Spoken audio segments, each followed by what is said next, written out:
Assalamualaikum warahmatullahi wabarakatuh. Kembali lagi dengan saya di pertemuan minggu ke-13.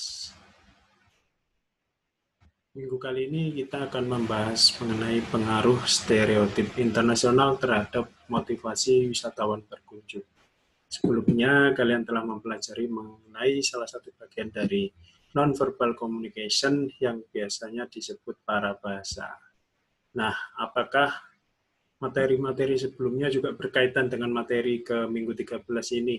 Ya, pastinya. Karena penerapan komunikasi nonverbal dan lain sebagainya pasti akan berpengaruh terhadap stereotip internasional. Sehingga dampaknya adalah berupa meningkatkan motivasi wisatawan berkunjung ke suatu negara. Pengaruh stereotip internasional terhadap motivasi wisatawan berkunjung. Materi akan saya jelaskan secara perlahan dan tolong diperhatikan dengan seksama.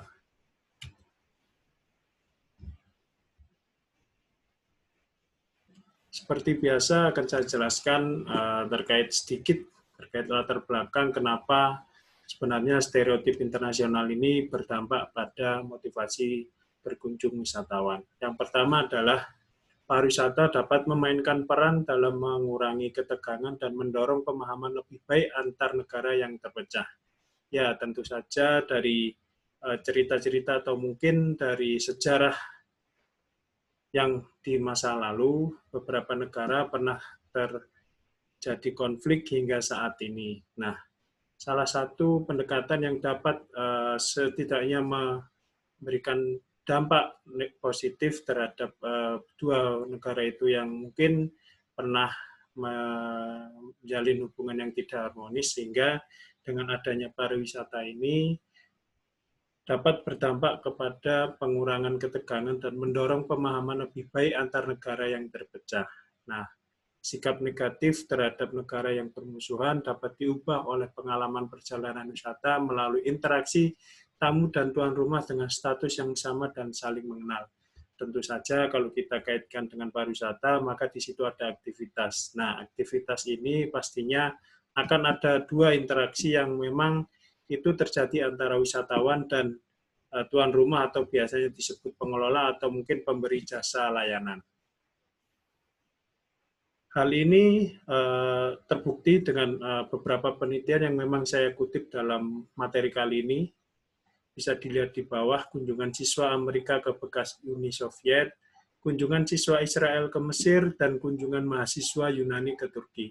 3 contoh ini bisa kalian cari, bisa kalian dapatkan informasi lengkapnya, sehingga dengan apa yang saya nyatakan dalam PowerPoint ini tidak hanya sekedar omong belaka saja, tapi memang dari segi penelitian atau mungkin dari segi berita sudah memberikan dampak yang cukup untuk memberikan ketenangan antar dua negara yang memang kedua ini punya sejarah atau nilai yang di zaman dahulu punya mereka bersih tegang, sehingga hubungan dua negara ini, dua wilayah ini tidak harmonis. Nah, dengan adanya pariwisata ini, maka hubungan yang memang dahulunya terpecah dengan adanya kunjungan wisatawan, dengan adanya interaksi wisatawan dan tuan rumah atau pengelola atau pemberi jasa layanan, mereka dengan motif untuk memberikan pelayanan, maka kedua hubungan ini antara negara yang bersih tegang akan secara perlahan berubah mindset-nya. Nah, untuk tahap normalisasi pembangunan pariwisata bilateral antara negara-negara yang terpecah, di sini saya membaginya menjadi 4 tahapan. Yang pertama memang tahap kontak nol. Wisatawan tidak diizinkan dari negara yang berkonflik. Nah, pada tahap ini mungkin bisa jadi dua negara yang berkonflik memang secara ideologis atau mungkin secara program atau mungkin juga secara hubungan tidak baik, sehingga dengan adanya dampak dari hubungan yang tidak baik ini, maka wisatawan dari dua belah pihak negara yang bersih tegang tidak akan diizinkan untuk berkunjung ke masing-masing negara. Yang kedua, tahap mengunjungi teman dan kerabat. Hanya wisatawan dari negara berkonflik yang diizinkan untuk berkunjung.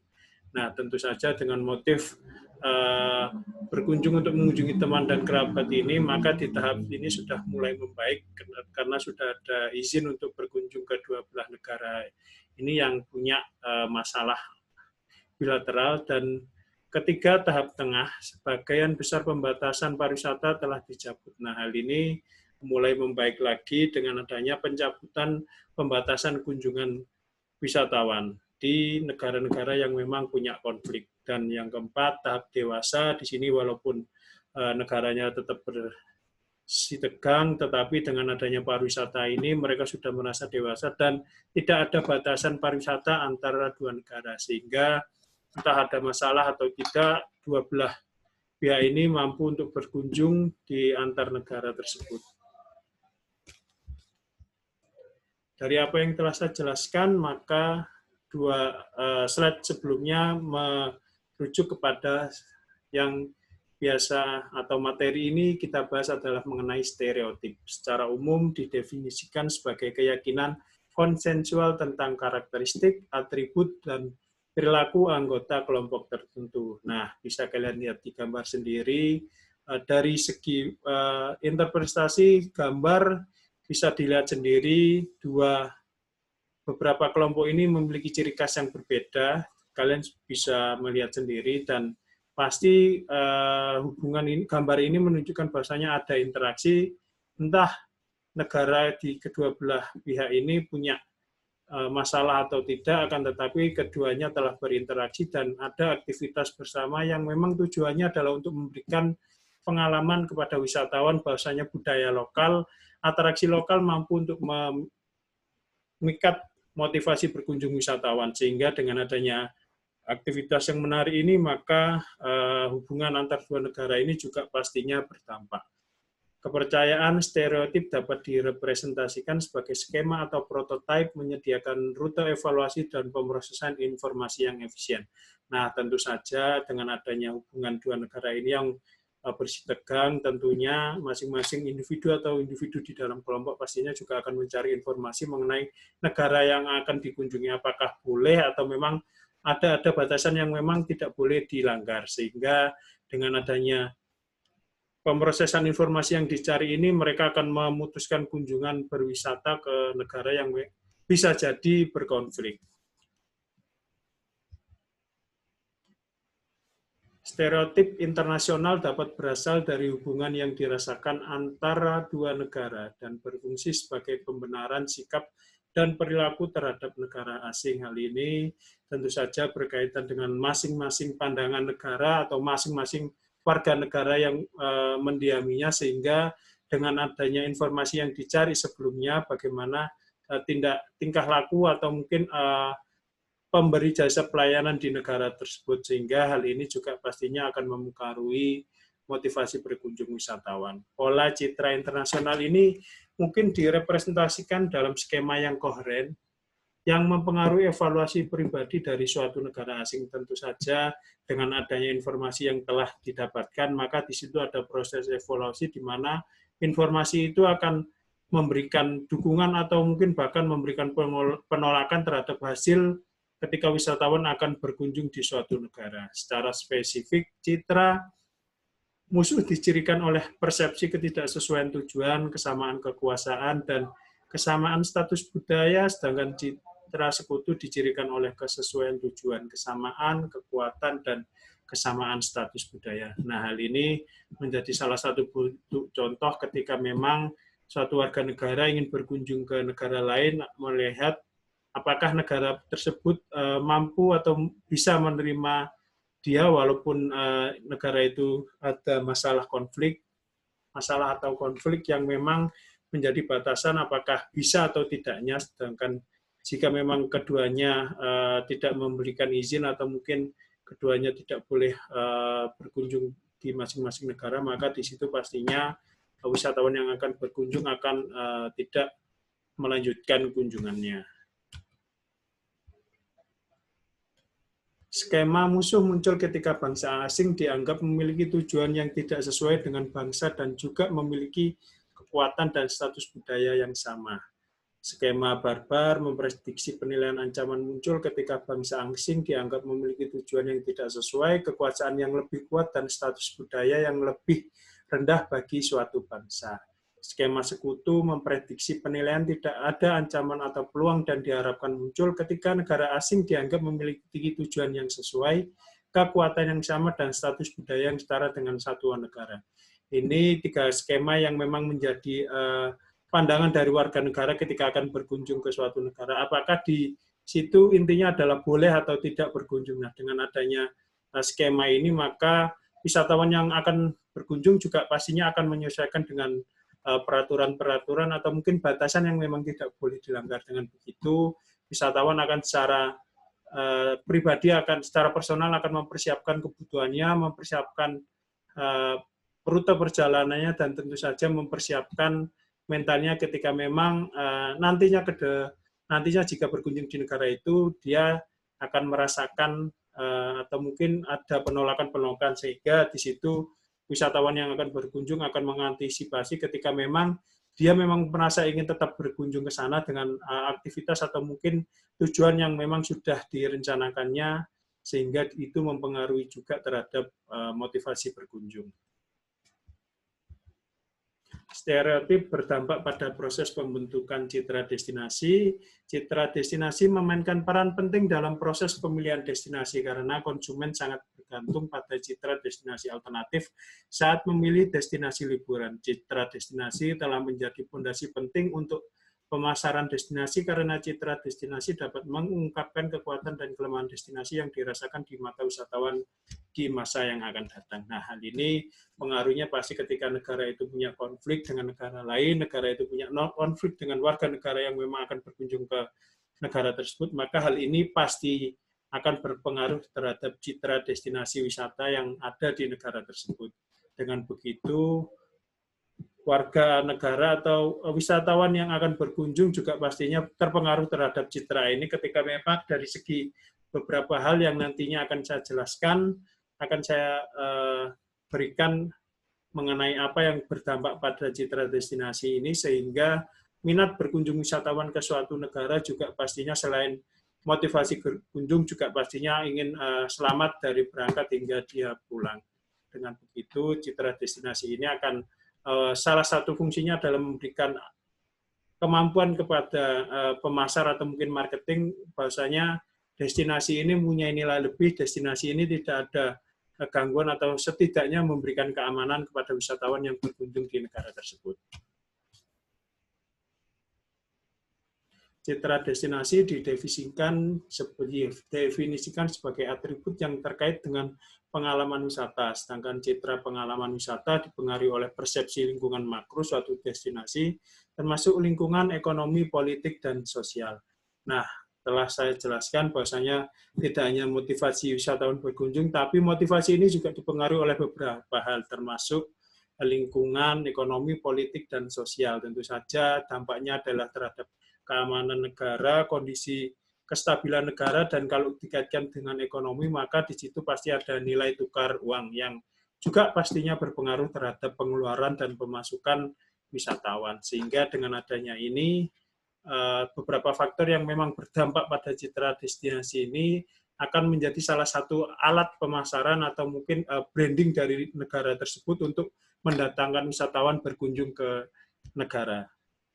Pembentukan citra destinasi berlangsung melalui 3 tahapan. Gambaran umum suatu destinasi atau citra organik dibentuk berdasarkan informasi yang terkumpul dari sumber non-komersial dan non-wisata. Nah, hal ini berpengaruh kepada berita-berita atau informasi yang tersebar, tapi tidak merujuk pada informasi yang khusus terhadap destinasi wisata, sehingga dengan adanya berita-berita yang tidak terkait itu akan berpengaruh kepada pandangan wisatawan untuk berkunjung ke negara tersebut, termasuk salah satunya mungkin keamanan negara. Yang kedua, citra diindikasikan oleh materi komersil dan dibentuk agar lebih terkait dengan pengalaman pariwisata. Hal ini sudah masuk ke tahapan yang lebih spesifik ke pariwisata, sehingga dengan adanya pengenalan destinasi wisata keluar, maka hal ini juga akan berpengaruh terhadap motivasi berkunjung wisatawan.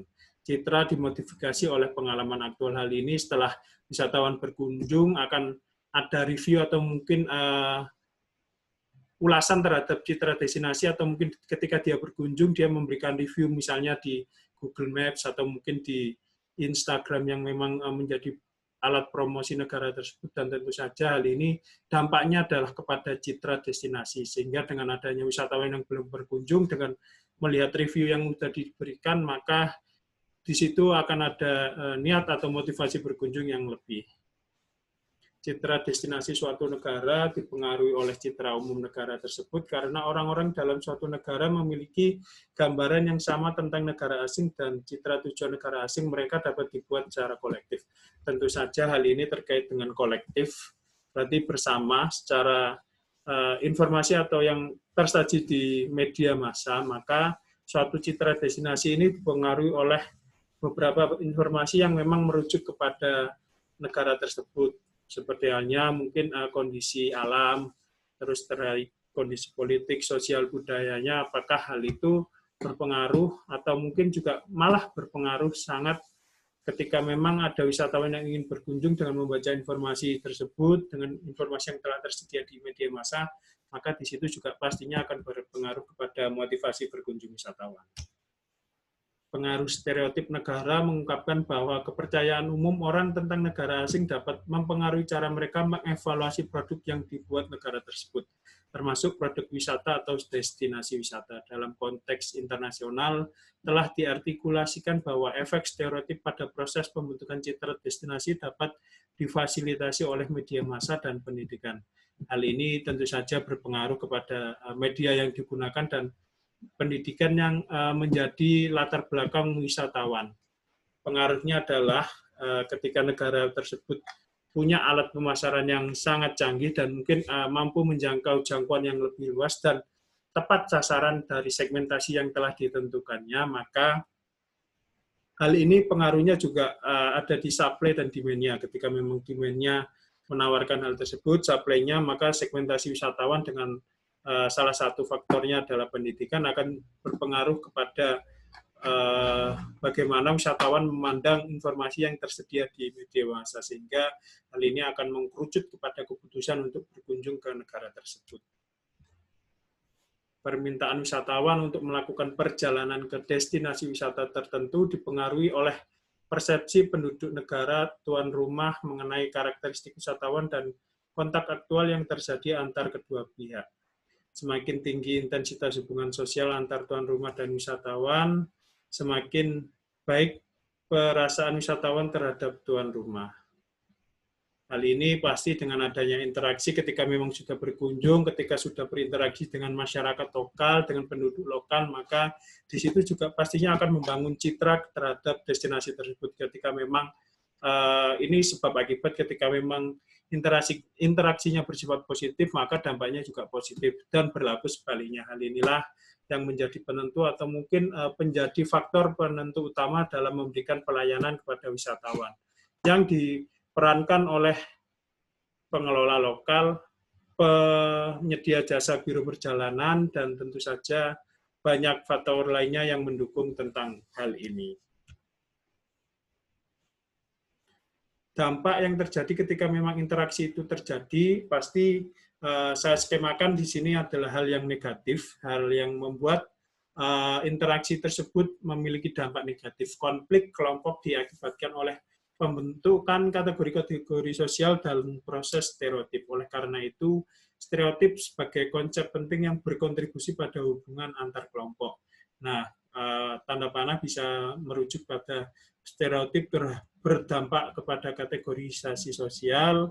Kategori sosial ini pasti berdampaknya kepada konflik kelompok, dan terakhir berpengaruh terhadap jarak sosial. Jarak sosial menjelaskan perilaku kooperatif dan pemahaman simpatik yang ada di antara orang-orang. Ketika memang wisatawan dari luar negara telah memandang bahwasanya stereotip negara tersebut mungkin buruk, maka di situ pasti dia akan mengklasifikasikan dalam kategori sosial, sehingga hal ini bisa memberikan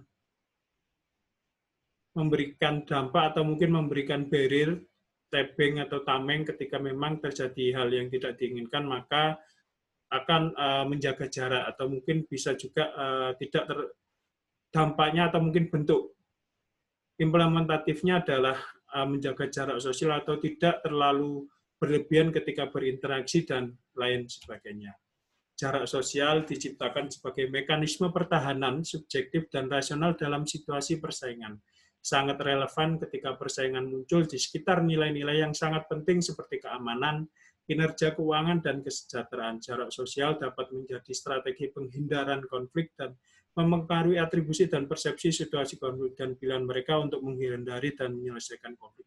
Hal ini tentu saja memerlukan pemikiran yang lebih dewasa ketika kita akan menerapkan jarak sosial ini, sehingga tidak ada hal yang makin tidak diinginkan seperti halnya mungkin akan mengancam keselamatan wisatawan. Sehingga dengan adanya jarak sosial ini tetap berperilaku seperti biasa, dan yang pasti dalam pariwisata ada yang namanya prinsip dalam profesionalitas, sehingga entah negara tersebut punya cerita masa lalu yang kelam atau mungkin cerita yang membuat negara itu berkonflik, maka ketika memang sudah dalam taraf industri pariwisata, maka di situ pastinya dampaknya adalah masing-masing wisatawan, masing-masing pengelola atau pemberi jasa layanan, di situ mereka harus bersikap dewasa dan profesional, dengan salah satu caranya adalah untuk jarak sosial.